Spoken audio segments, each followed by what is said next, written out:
सबसे बड़ी बात ये निकलकर सामने आई है कि इस पूरे मामले में राघव चड्ढा का भी नाम सामने आया है। राघव चड्ढा जो कि राज्यसभा सांसद हैं और ईडी की चार्जशीट में उनका नाम शामिल है। तो ईडी ने सप्लीमेंट्री चार्जशीट में नाम शामिल किया है।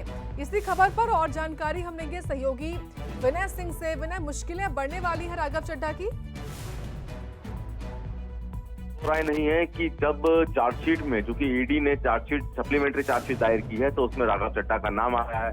तो ऐसे में कोई दो राय नहीं है कि राघव चड्ढा को भी भविष्य में ईडी पूछताछ के लिए बुला सकती है, क्योंकि जब चार्जशीट में जिक्र हुआ है और बताया जा रहा है कि मनीष सिसोदिया के जो सेक्रेटरी हैं, उन्होंने जब उनसे बातचीत हो रही थी, जब ईडी उनसे पूछताछ कर रही थी, तो तब राघव चड्ढा का नाम लिया था। कहा था कि जब आबकारी नीति मामले को लेकर बैठक हो रही थी, तो उस बैठक में राघव चड्ढा भी मौजूद थे।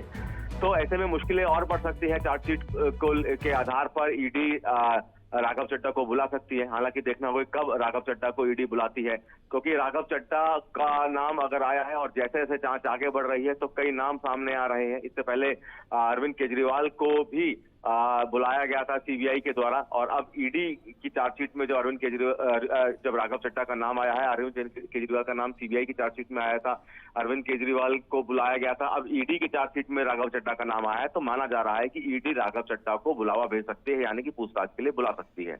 बिल्कुल विनय, देखिए मुख्यमंत्री अरविंद केजरीवाल के बाद अब ये चौंकाने वाला नाम है राघव चड्ढा का भी। लेकिन इसके साथ साथ जिस तरीके से सिसोदिया के पीए ने राघव चड्ढा का नाम लिया है, भूमिका क्या बताई गई? क्या केवल बैठक में शामिल होने तक की बात कही गई पीए के द्वारा, या फिर अन्य तरह की भूमिका जो अब तक की जानकारी के हिसाब से आप तक पहुंची हो?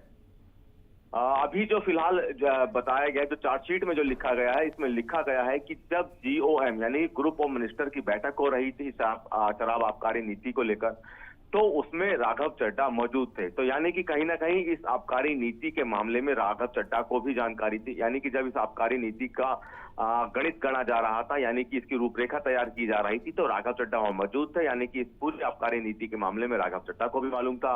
इसी आधार पर चार्जशीट में नाम लिखा गया है, और इसी आधार पर ही जब ईडी को जरूरत लगेगी, जब ईडी आगे अपनी जांच का दायरा और बढ़ाएगी, तो राघव चड्ढा को भी बुला सकती है पूछताछ के लिए।